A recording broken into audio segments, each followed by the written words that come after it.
Hi, everybody. This is the Inventors Roundtable, and it is so nice to see everybody. First meeting of 2025.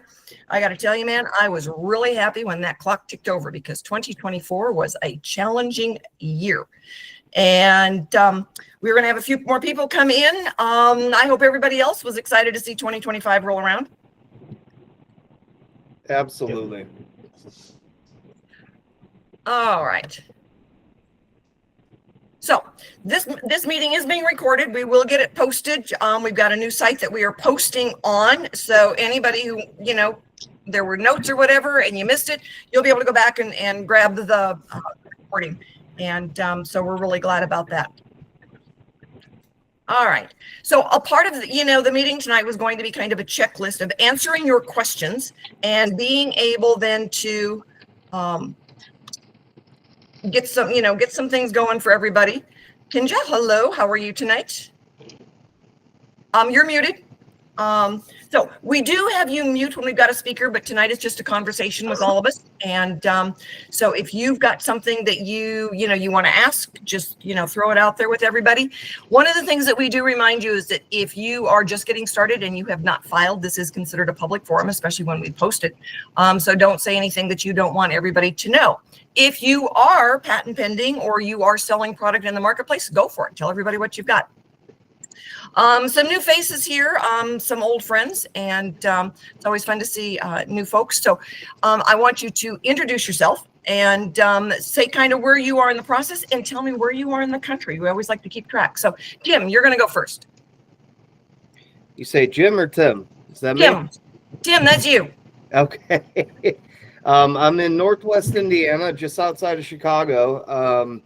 Started a few years ago and just started picking up some momentum on a product called Pocket Stoker.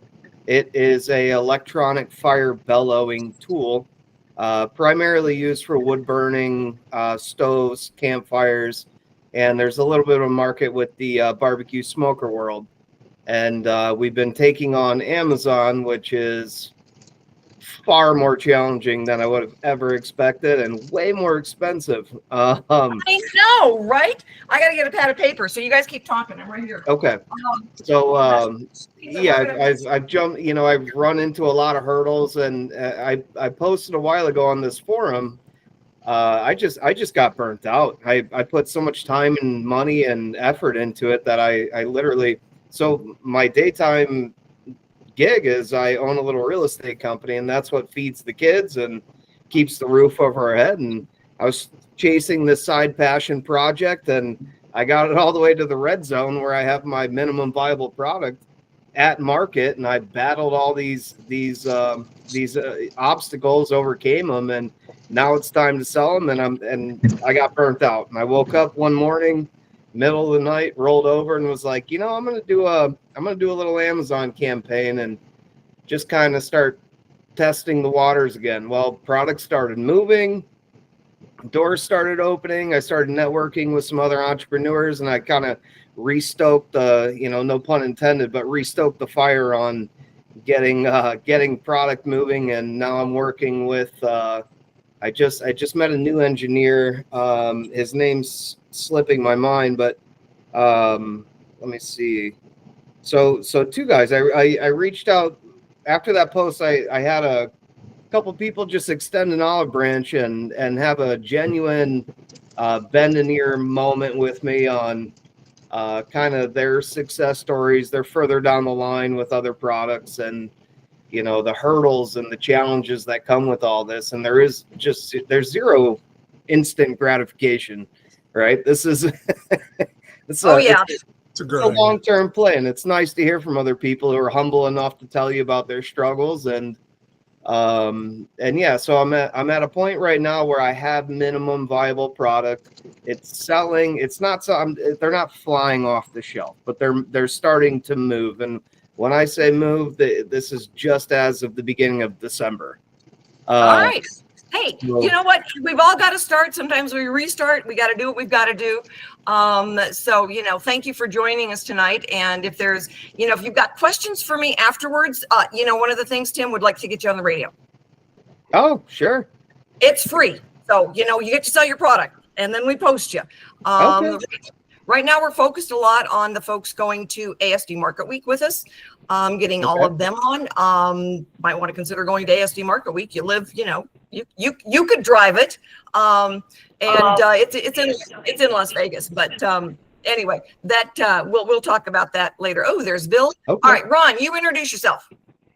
Yeah, hi everybody. Ron Dunker, located in Des Moines, Iowa. This is my first meetup with the Inventor group here, and where we're at, we're working kind of on a family project. Where we're at is the design phase and proof of concept phase in of our invention. We came up with the idea about I guess 6 months ago, not quite 6 months ago, but we've got a long way to go. Looking forward to learning from all of you and you, Rita, as well.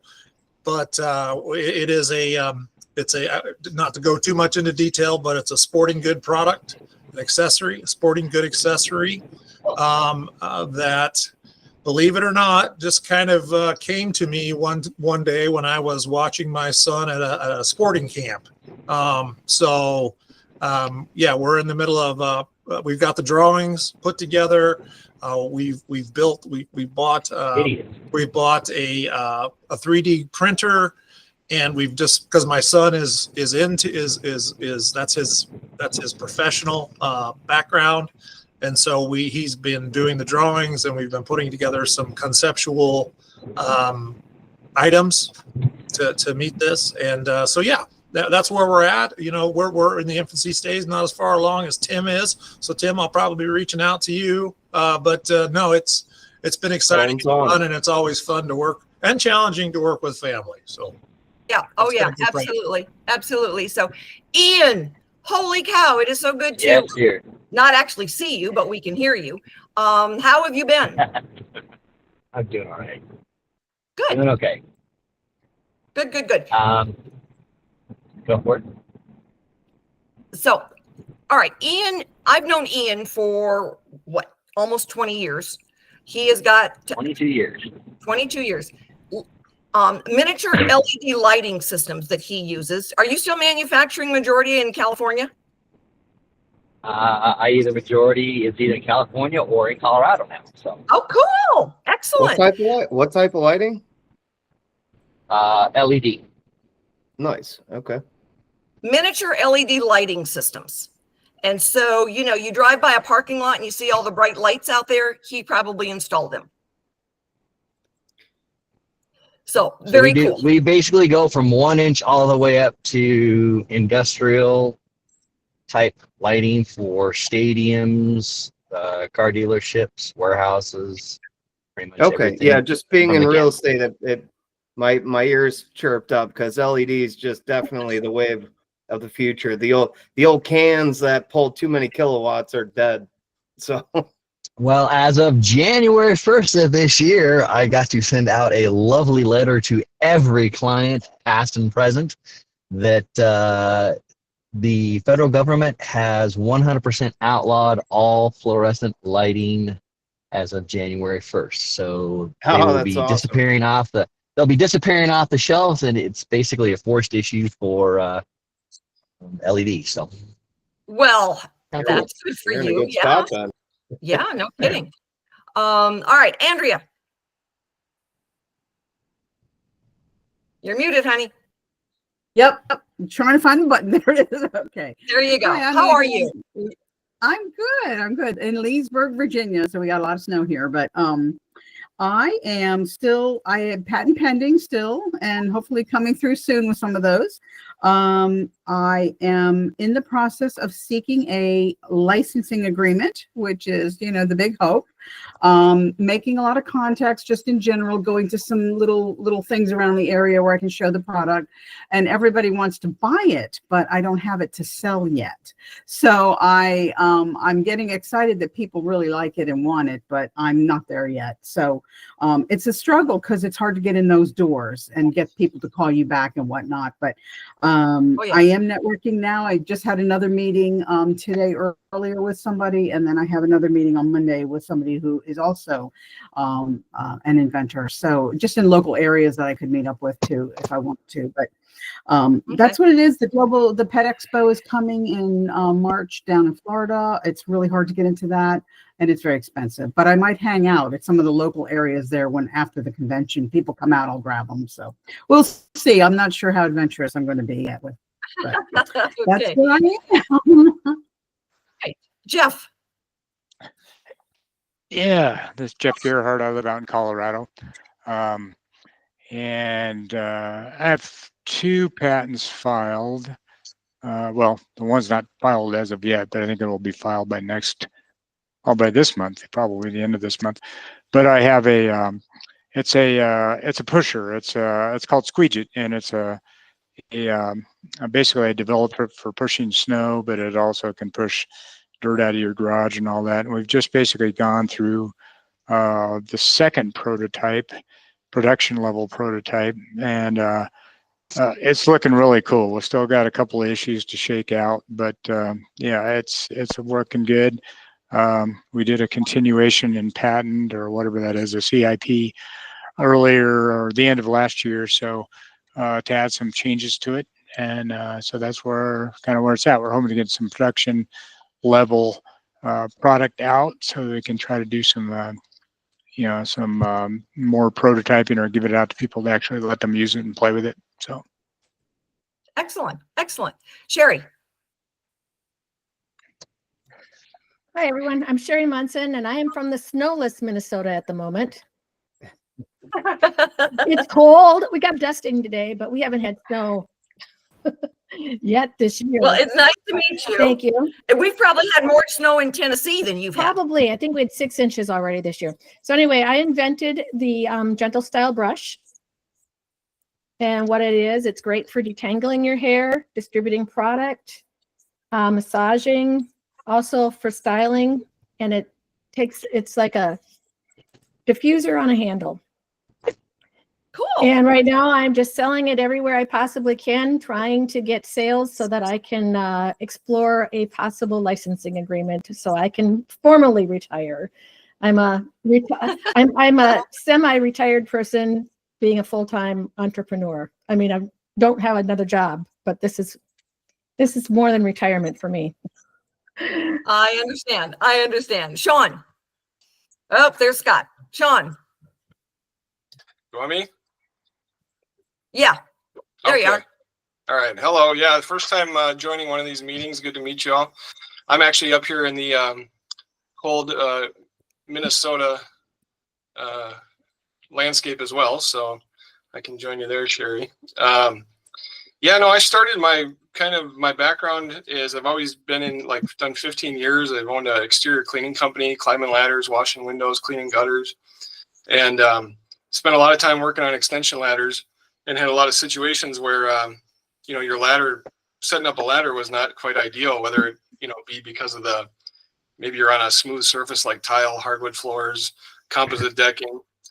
Sometimes we had to set up a ladder like on a lower porch roof to gain an upper window or gutter or whatnot. So I basically kind of set out a couple of years ago to design a multi-purpose ladder base stabilizer.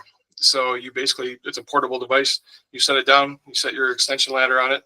It's really meant more for, kind of the professionals who spend a lot of time working on ladders, but it works, and the feet of the ladder don't move, and the pads that are on the bottom of it, they stick to pretty much any surface, including sloped pitches, metal roofing, slippery surfaces like tile, laminate, things like that. So it's been a very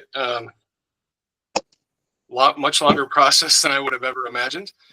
But I did first filed a provisional, and then this last year, the patent office had a fast track program for first time inventors. And so we filed that, and I was actually awarded a non-provisional utility patent December 24th last year. So Congratulations. that was my Christmas present. So Congratulations. Yeah. yeah, appreciate it. All right. Well, glad you joined us. I've got some questions for you on your product. Sure. Kinga, is that the way you say your name? It's Kinga. Kinga. Okay. Introduce yourself and tell us where you're from and what you've got. Hi, my name is Kinga and I'm from Los Angeles.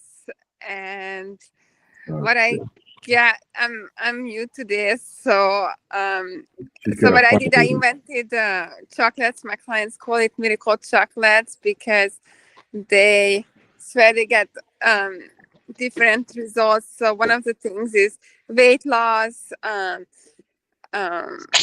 Other people, one of my clients forgot about his abusive ex-husband or boyfriend. And so basically the way I designed the chocolate is based on our energy center chakra system, and it has herbs and spices that supports the health. So that's where I'm at. I haven't patented. I have been sharing it with clients, and I'm just still I'm still creating testimonies. So that's where I'm at. Thank you. Yeah, Scott. Hello, everybody. I am an energy auditor from Colorado, and I think I met Rita about 10 days after I came up with an idea that should save a good deal of pollution, help people with their energy bills, and maybe help them sleep. I noticed that the utility in Colorado is giving away lots of money, rebates, for people who are willing to throw away their heaters and put in a heat pump. I didn't quite understand why. And when I did the research, I found that wind energy at night is being tossed away. We're all asleep. There are no building-sized batteries to store it in.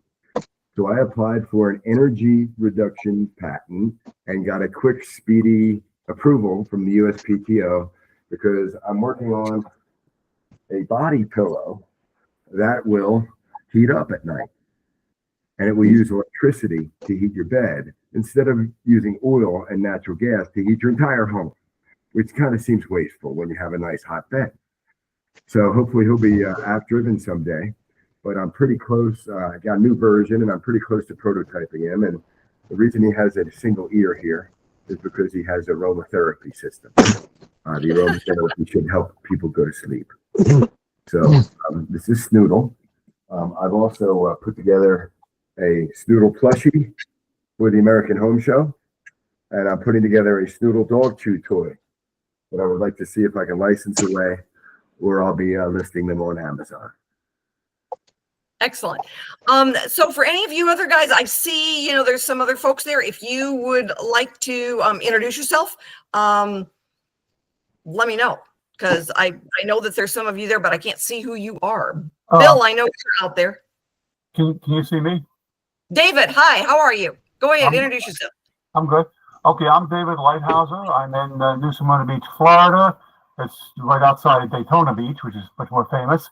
I've been inventing for 50 years or so. I've had over 100 inventions that made me some money, ranging from $2 to about $38,000.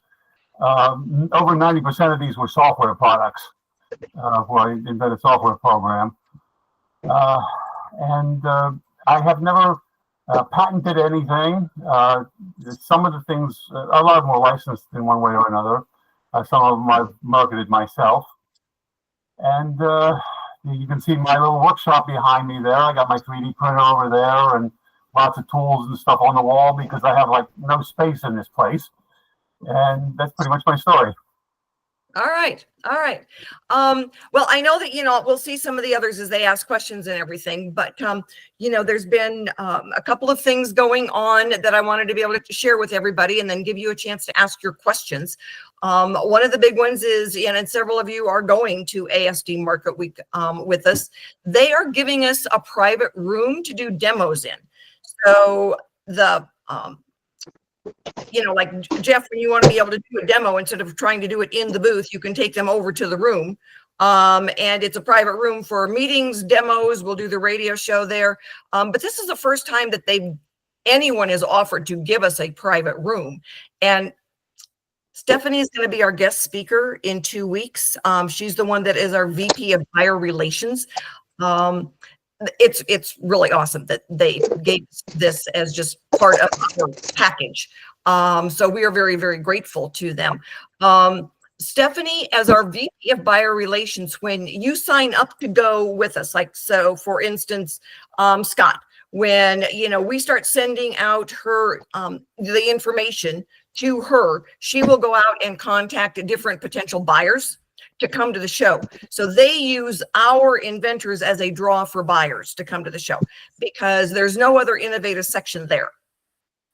And that's what's really cool is that, you know, we are the inventors. We're the only new products. Well, their premise is that buyers don't come to the show to see what's old. They come to the show to see what's new, and we are it. So that's kind of exciting for a change, is rather than being, you know, at some of the other shows where we were back kind of in the corner. Now we are in, you know, the fourth row from the front by the concession area, and we've got, you know, all this support. They are also part of, they are promoting now the Innovation Award for us. Last year we did it, you know, just really fast. We put it together about 2 weeks before we went to the show.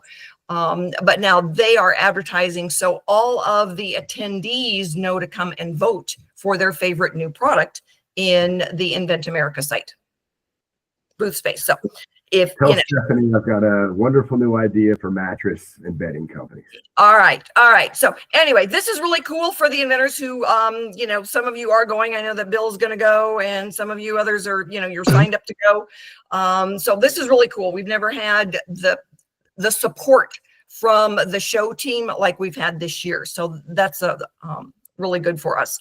And so if you've got product to sell, you know, in last year, there were some of the inventors there, like Andrea was there with prototypes, got some good ideas.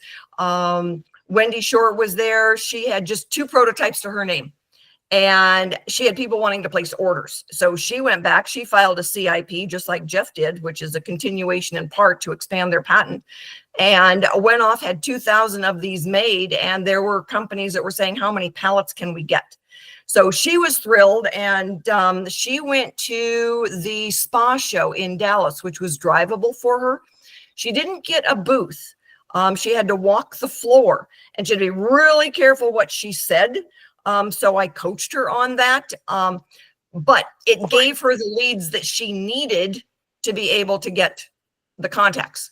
And it was a really good opportunity for her. So when you're going to another show and you can't afford to get the booth to be an exhibitor, though those shows are set up to pay to play. So you're supposed to be able to, you know, get the booth in order to be considered an exhibitor to walk around and sell your product. When you're not doing that, you've got to be, it's not that you can't go, and it's not that you can't show your product, but you've got to be really, really careful the way you ask the questions.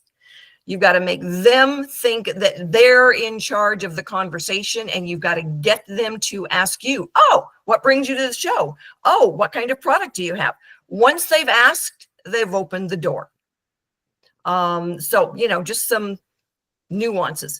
So for some of you guys, you're just getting started, you know, throw your questions out there. One of the big things that I've seen a lot of inventors trying to deal with at a certain stage, you know, you get to the point where you've got to be able to sell the stuff. And if you can't get people to click on something to buy it, doesn't matter how good it is, the consumer doesn't know you're even there. Marketing is a really tough animal. And we've seen a lot of inventors really, really struggle with the marketing part of it. If you hire a marketing company, it's like hiring a general practitioner. They might be able to tell you you've got the flu, but you don't want them doing heart surgery. So you're going to be better off if you look specifically for what you need done. You need someone to build a website. Hire somebody who does a website. You need somebody that is going to do Amazon for you, then hire somebody who does Amazon professionally. Don't hire somebody that says, oh, we can do all your marketing. It's a disaster. And they are going to charge you for the disaster. They've got no skin in the game. You are the ticket. And so one of the things that we have really learned, and over, you know, a period of about 5 years, is how critical it is that if you need a website done, you hire the website to be done. You need graphics done, you hire a graphics person. You just don't hire one company to go out and do all of it. Tim, you got some comments on that? I just threw out there that that's the most honest statement I've ever heard out of one of these meetups here. So it's always the one-stop shop. Go ahead, give us 25, 30 grand. We'll take you to that 10x next level. It's not the case. You can throw marketing. I was so shocked with e-commerce not diving into my background, but I've helped people with marketing budgets. And when I first brought a product to market, the e-commerce budget nearly just dropped me to the ground with sticker shock. And you hire one guy for a logo and you're like, man, they're great. Maybe they could help me with marketing, but that's not the case. It's not a one-stop shop for everything. I think you're onto something. Find what you need and dive into that with one person and then move on. Well, when you license your product, the licensee is going to make it, sell it, and send you a royalty check. They're also going to fight any infringement issues. And when you hire a marketing company and you're paying the bill and they've got no skin in the game, you've got to pay the bill. And when you hire somebody, when you say, all right, I need this graphics done, Mr. Art graphics person, can you do this? I need a video edited. They've got specialties. Hire the thing that you need done at the moment and then move on, because you'll find a good one. It's just, they can't do everything. Not any company can do everything. And that's one of the things that we've learned. For every single one of you, the big thing, wherever you are, finding out about the R&D tax credit, that's one of the things that we've been learning about. We've got a good company now. They will talk to you. If you are just getting started, all right, then you want to keep the proper documents for the research and the development. The R&D tax credit has been around for 40 years. Yeah.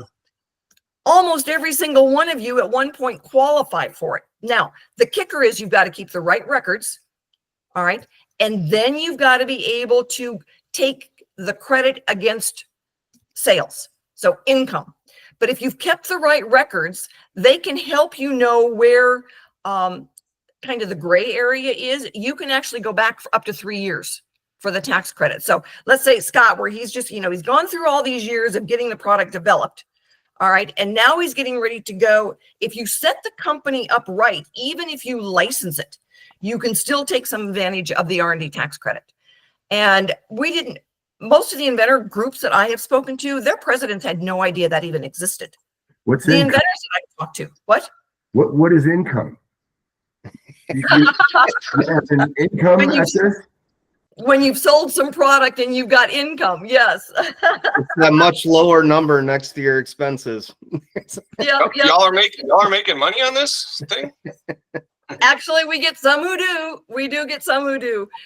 There was a gentleman, we call him the Ant-Man because his product is for, carrying, debris out of a yard. And he had no idea, but he's been selling his product and working on the development of his product. He qualifies. And all he's got to do now is make sure he gets the paperwork going in the right direction. With the IRS, it's paperwork. It's all about the paperwork. The sooner you know what kind of paperwork you've got to keep, the better you are situated to take advantage of the R&D tax credit. If you find out you don't qualify and you're not going to get anything back, okay. But if you're going to get 10 grand back for your research and development, why wouldn't you want it? And it's not a deduction, it's a credit. So once you start going through your product and now you've made, 10,000, you've got 10,000 that's gone into your research and development. It's a dollar for dollar tax credit, which is really cool.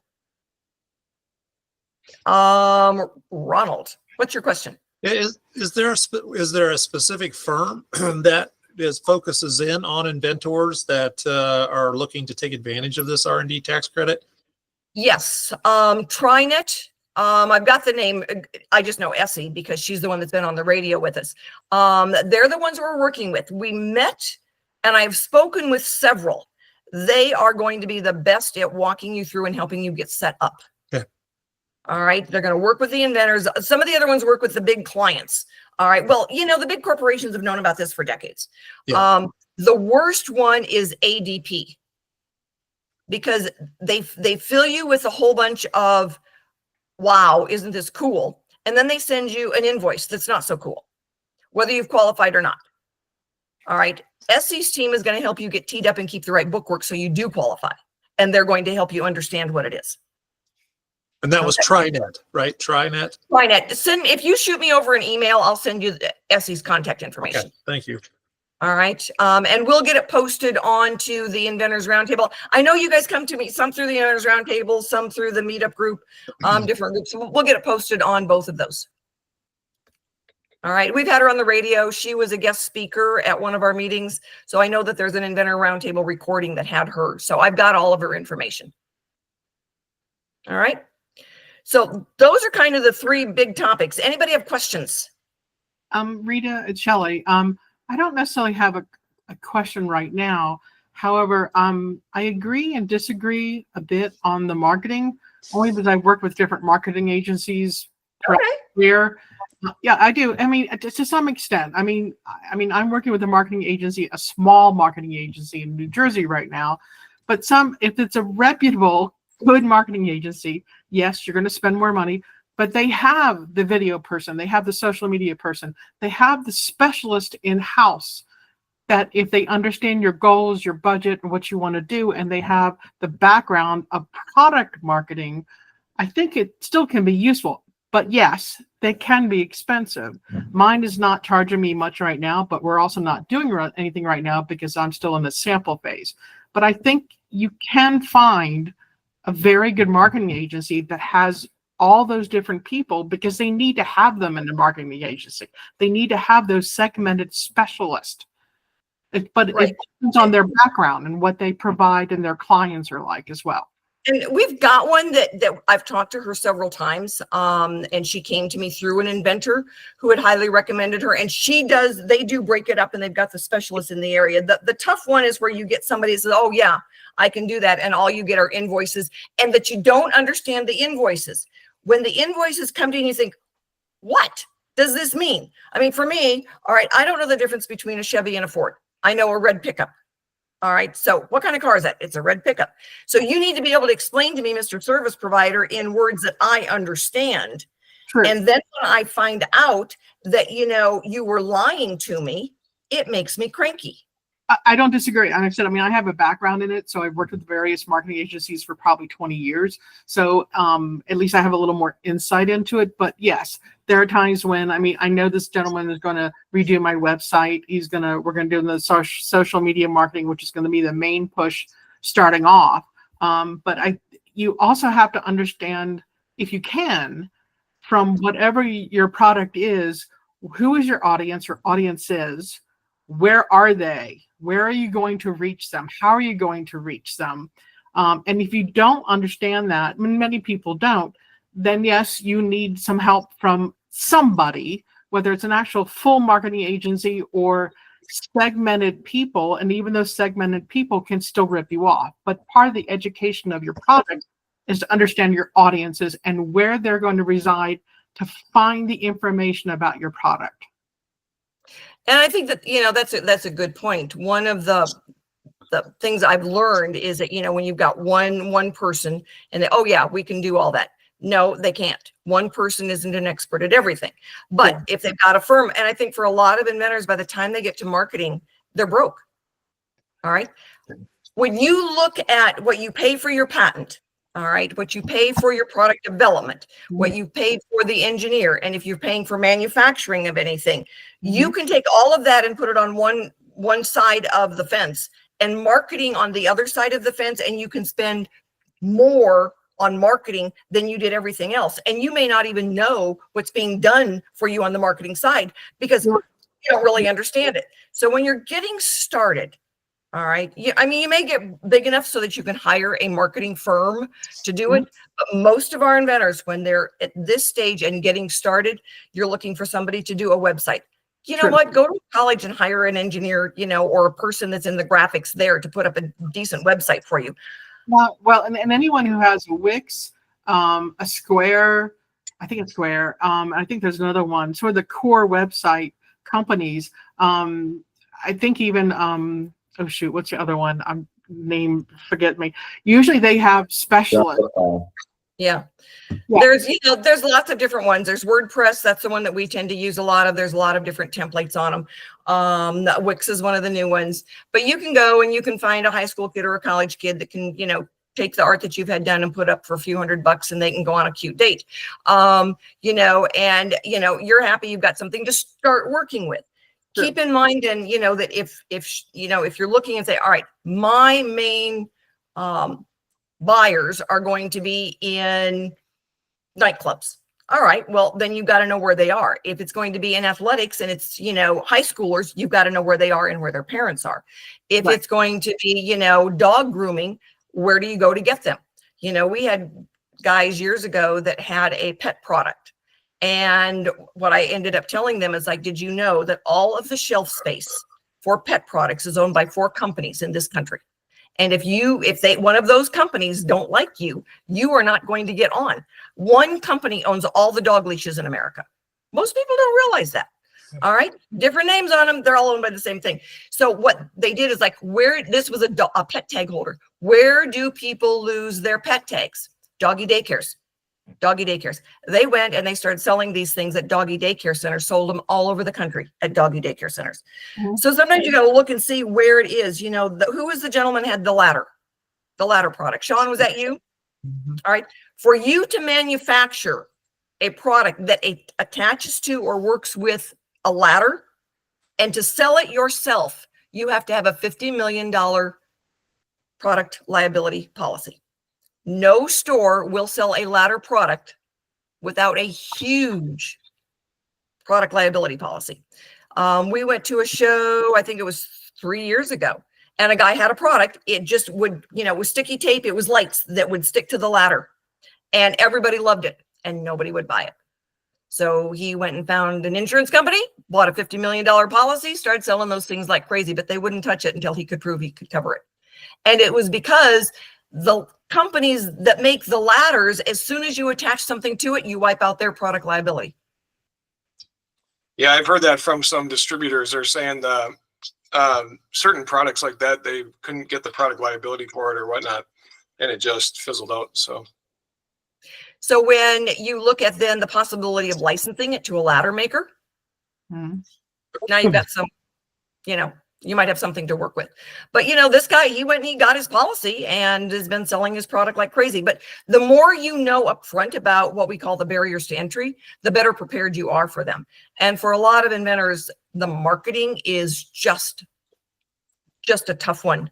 You know, some do very, very well. I know that one of the guys last year at the show, he met one of the e-commerce groups, took over his product, doubled his sales in 6 months.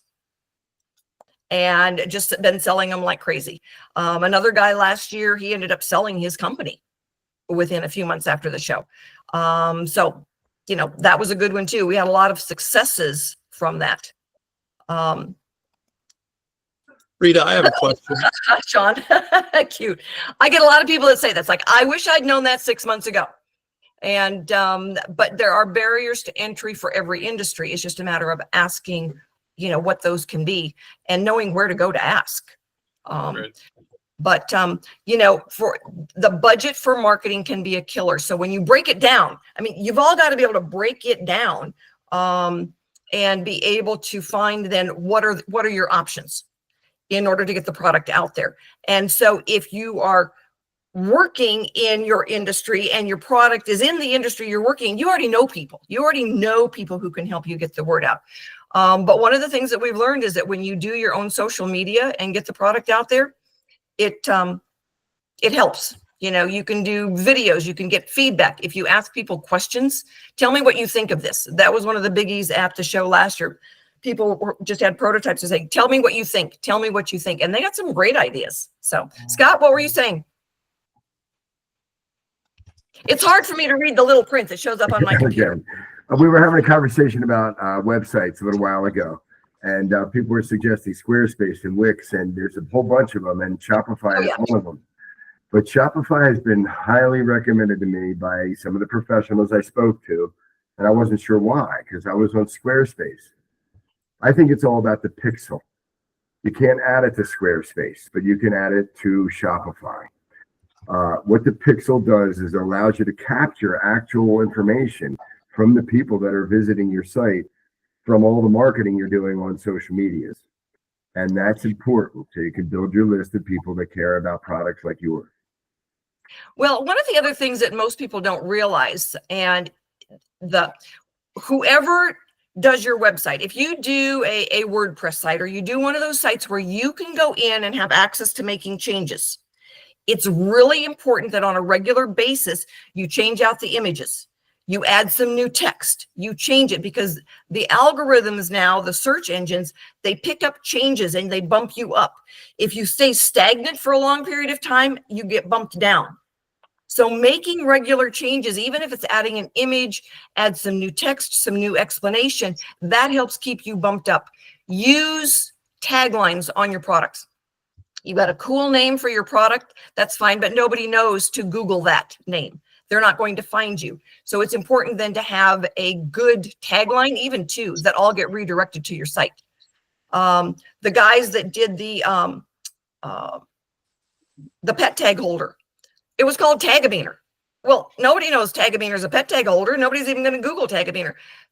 That was a long time ago. They got the pettagholder.com. Well, when you're looking for a pet tag holder, what do you Google? Pet tag holder. They were coming up on the front page. So there's ways to use some of those taglines that we call them and get them as a .com that then forwards to gets redirected right to your website.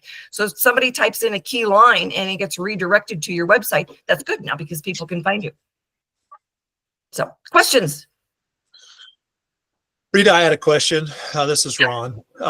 It's about the ASD show that's coming up.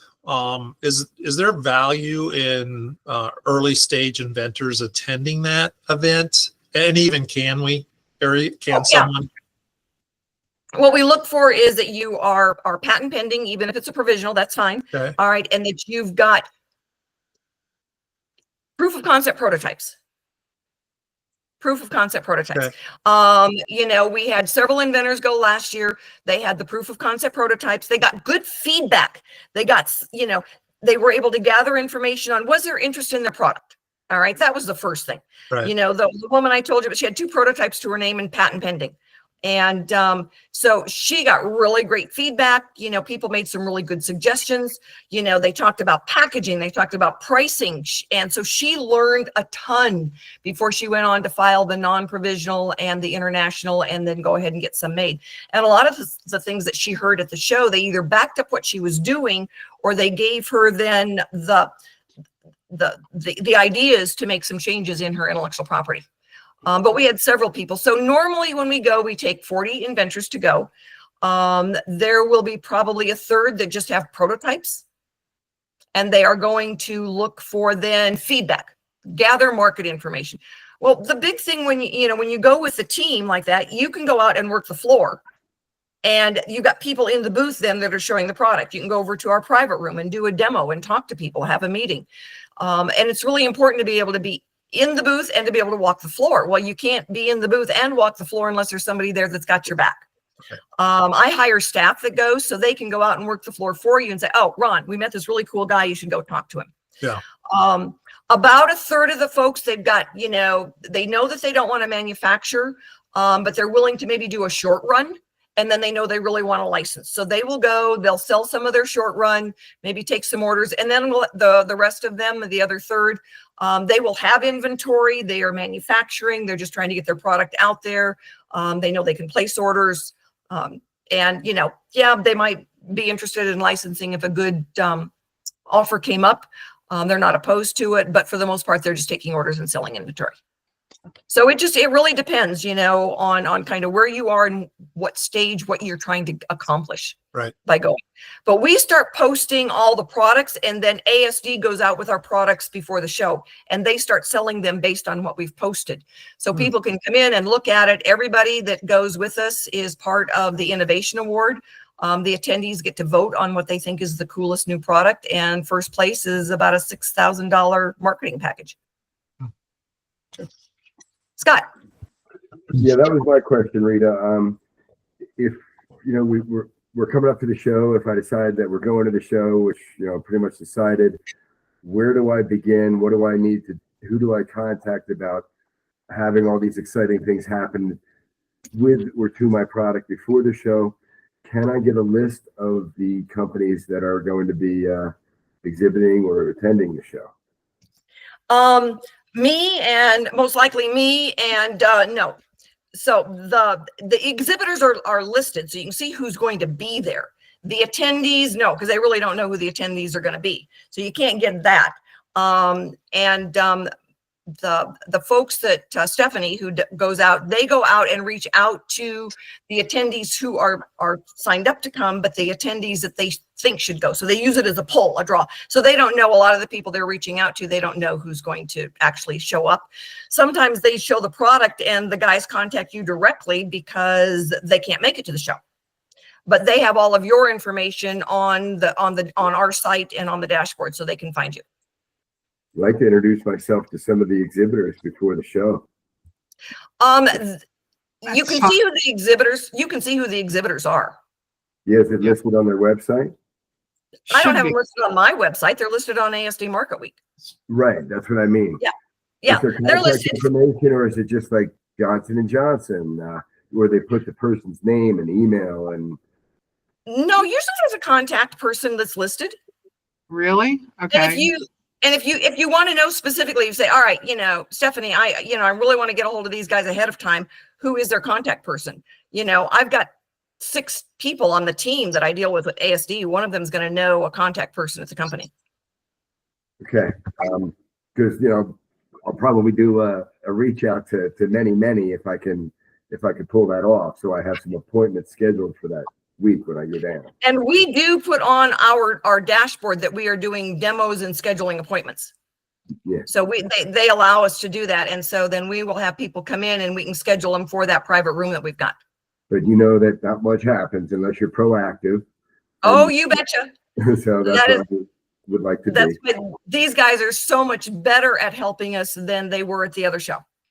Right. Well, that's these cool. guys are very pro inventor because they said, all the buyers know what's been out there before. They want to see what's new. And that's us. Yeah. And Ronald, I went to the show 2 years ago when my product was just filed for the provisional. Right. Yep. How long does the provisional take, Scott? How long does the provisional take? Yeah. I filed it myself. You did. I had some experience. But That's you really Ronald, do not do that. You have to do it. I mean, I have a provisional right now, which will expire at the end of March, but I had to update the patent filing just a little bit, and I've already let my IP attorney know about it. I sent him the updated information earlier this week, I think it is. So I will follow up with them in a week, knowing that I have to get it filed as a utility patent before, I think it's like March. Year. Yeah. You've got 1 year to file it, otherwise it goes away. Yeah. Right. I know there's a time window there. It's about validation. You'll You've got find one. legitimate third-party buyers really are excited about your product, or maybe average about your product. It's going to be expensive to file the utility patent. It's going to be very expensive. So that's the decision you have to make before you go all the way. One of the things that we have learned is expensive is a personal relative. All right. I'll get people to say, well, I spent $50,000 on my intellectual property. It's like, you should have had a different attorney. It should not be that much, but don't do your own. It's really, really hard to license something if you've done your own, because a licensee will ask me 4 questions. All right. What problem did you solve? How did you solve it? Did you use a registered patent attorney? And can we make it at a price the consumer will pay? If the answer is wrong on any one of those questions, they leave. Interview over. It's done. If all the questions are answered correctly, now you get about 15 minutes of their time instead of 60 seconds. They're there to accomplish stuff, so they don't stand around a long time. But those are for the lawyer to file the utility, Rita. That's what I ended up doing. So if anybody asks, did I have a registered attorney? Certainly, Yes. Certainly. But if you, what happens frequently is that, if you do it yourself, you know what it is, you write what it is. That's not the artistry that goes into a patent. It's to bump up against the other things that are there. And if you're challenged in court on your filing date and the judge looks at your provisional and it doesn't cover what it's supposed to cover, you can get thrown out and lose it all. So, when you're looking at getting the product out there and you start taking shortcuts on the patent, you can really end up losing it.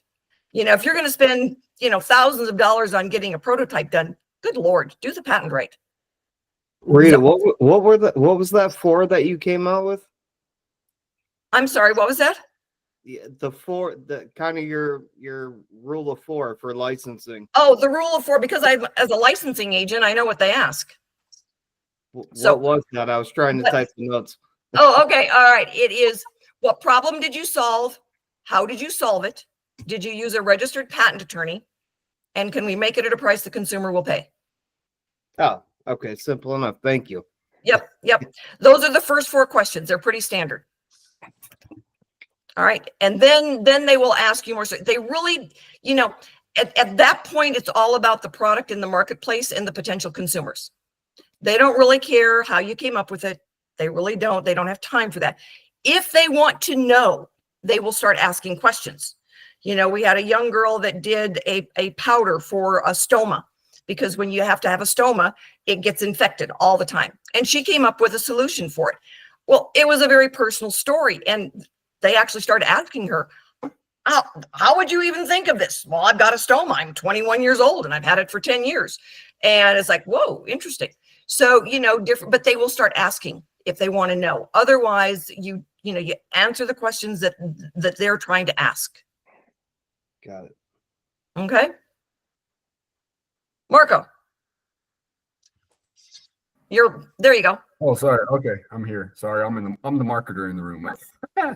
But I do have a question. Like, you say you have an idea and you're not really ready to file a provisional patent.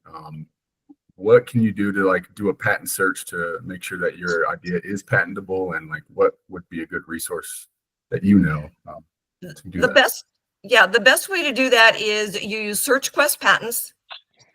All right. Because it's going to be an international comprehensive search. If your product has been done anywhere in the world, you will not be granted a US patent. It is amazing how often something comes back from Finland or, you know, Australia or someplace like that, and it will be very close to what it is. Move on to your next idea. It's $500 to have a comprehensive search done. When you have the search done and you look at it first, it allows you then, one, you make the decision to move on or not. You can learn from it and go to, then if you go to an engineer and you say, okay, take this one and make these changes or these improvements to it. They can't read your mind. If you've got pictures to show them or text to show them, it helps clarify what you're trying to do. And more importantly, it allows you to frame the conversation with the attorney. It's a conflict of interest for the attorney to do the search, because it allows them to frame the conversation for you and to hold you accountable, as opposed to you framing the conversation with them. They're a service provider. They're not your partner. You know, one of the other things that I think is really important that comes out of that, at least it came out in both of my searches, is that you understand how little people understand about what you're doing. Because, you know, they'll say the patent search guys will pull in all this other stuff that kind of looks like it, has different keywords that match associated with the keywords that you put in your description and all that kind of stuff, but doesn't actually do what yours does. So you begin to understand what you need to present yours as. It's different from everything else that's out on the market. And the other thing is the searcher they take the blinders off. Okay. Right. So a good patent is not industry specific, all right, size specific or material specific. And when you look at industries, we see a big crossover between tools and surgical tools. All right. You fix an engine, you fix a body. It's amazing how similar the tools can be. So a good patent is not industry specific. And for, you know, if you're out there looking around and you've got a new brush for, you know, grooming a dog and you haven't looked at the cosmetics section, you can miss something because it's not industry specific. You can have a lot of crossover. Tim, you were asking the name of the company. It's Search Quest Patents, but if you shoot me an email, I'll send you back the link.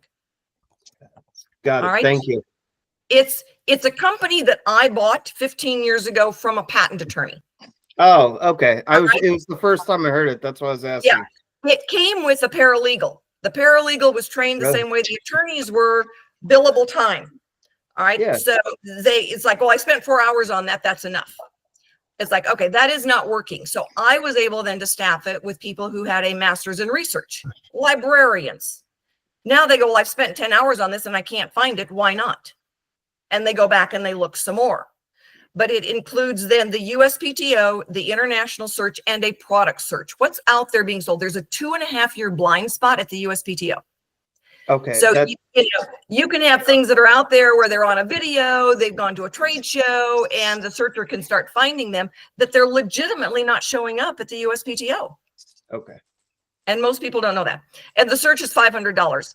I've had inventors tell me that was the best $500 they spent because they did it before they hired an attorney. I think it's pretty reasonable. It just a lot. It seems like a lot of patent searches stop there at the U.S. That's it. They do. Well, and the attorneys, there's a reason why the attorneys don't want to go any further than the USPTO, because when the examiner finds something else, that's an office action that has to be responded to. It generates more income for them.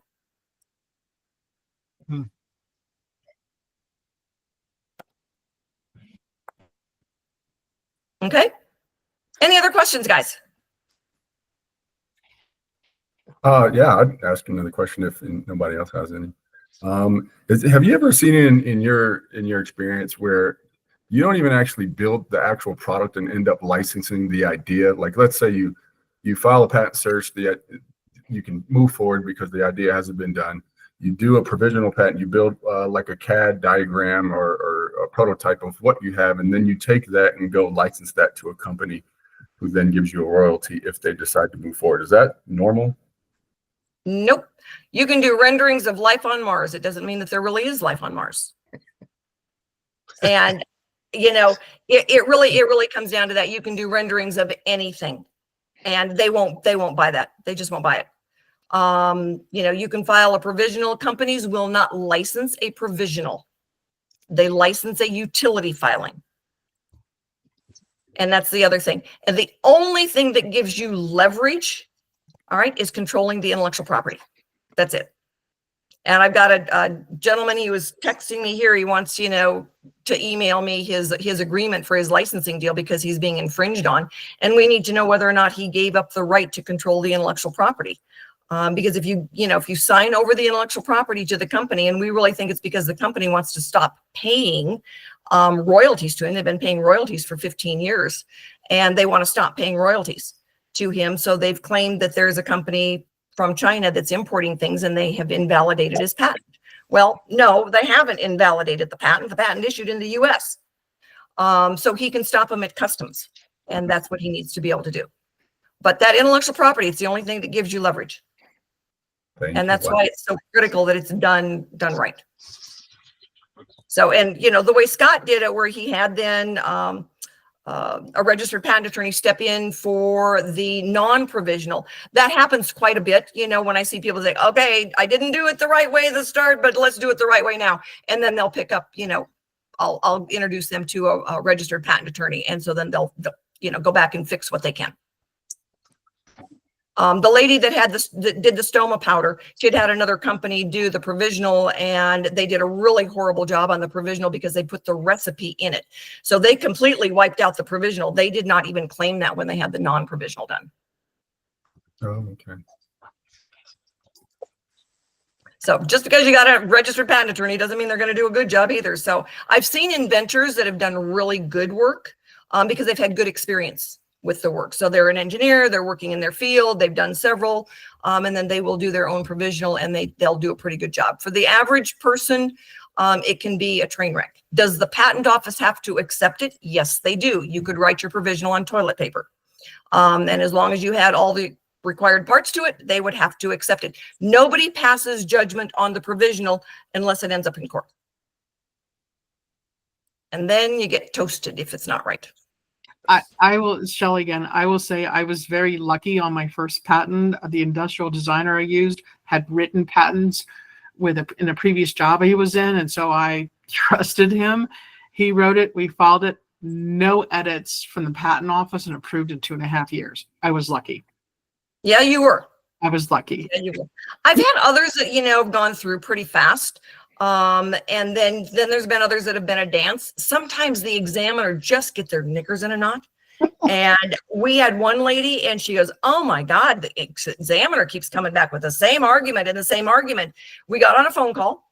And you know, I was on with her so I could listen to, because they will talk to the inventor, and I was listening. And she sent her a link to the video that she had done. And the examiner goes, oh my God. She goes, this is really different. She said, you're good. You'll issue in 2 weeks. And it did. But sometimes you just have to, you know, they love to see what you're doing and they rarely get to. And so, you know, when you send them, you know, you can send them a link to a video. You can, you know, send them, you know, you don't send them generally prototypes, but, you know, you can certainly send them links to, you know, feedback and where they can really see the product, because it doesn't show up in the stupid patent drawings. You know, they're black lines on a sheet of white paper.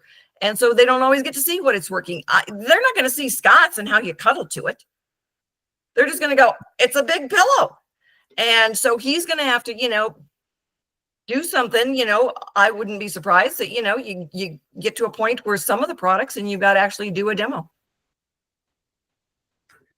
Rita, it's been recommended that I bring the patent to the show and maybe frame it and display it with, you know, conditions. No, you don't need to do that. You Yeah. really, if you tell somebody it's patented, they're going to believe you. And you know what? They can look it up on a link. They don't need to see it. They know what it looks like. They've seen thousands. So yeah, don't worry about it. Really, they're going to be more interested in how that thing works than whether or not you've got a nicely framed patent. So I know that, you know, one of the things I was thinking about, and I'm sorry if this offends anybody, but I've been thinking about your pillow, and I think a really good market for it in several different ways. And you may have thought about this, is when someone loses a spouse.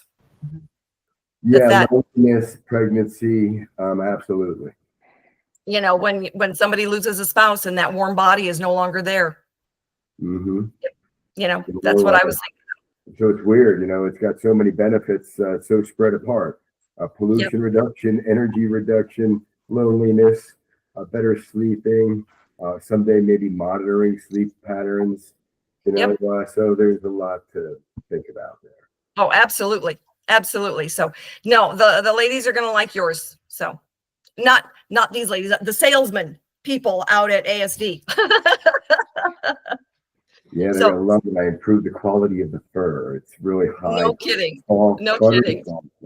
So, all right, guys, you know, I like to keep these meetings to about an hour. If anybody's got any questions over the next few weeks, you know, you've got my email, you've got my phone number, reach out, give me a call. Happy to visit with you. And you can share more details with me, unless you want me to sign an NDA, which I will send to you in an email.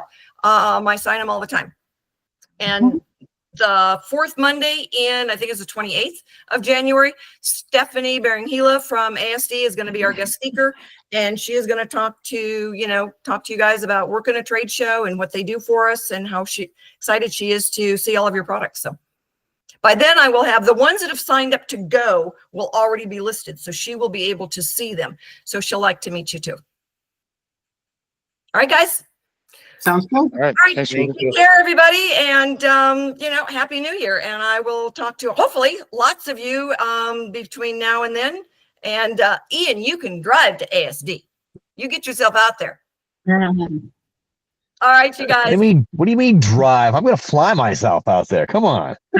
All right. I got a room for you. All right, you guys. Talk to you all later. And it was so nice to see everybody who I even couldn't see you. So you got my number, you got my name, you can find me, and go in and take a look at the new branding that we did.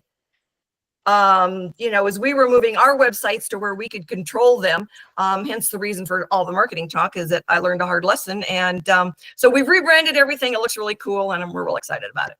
And I need, I need a couple of you to be on the radio on Monday. So Monday recordings are Monday afternoon. If you've got product, we're talking about going to a show. So if you are willing, shoot me over a text or an email. I would love to. Scott, you're on. I'm willing. All right. Who was Tim? You're selling product? Yeah, Okay, you are nominated as well. I like it. All right. All right, guys. I will talk to all of you later. Tim, I've got Scott's contact information. I need yours. All right, you guys. Marco, we'll get you on next time. Oh, you're just getting started. Hurry up, would you please? Talk to you guys all later. Good night. Thank you and good night.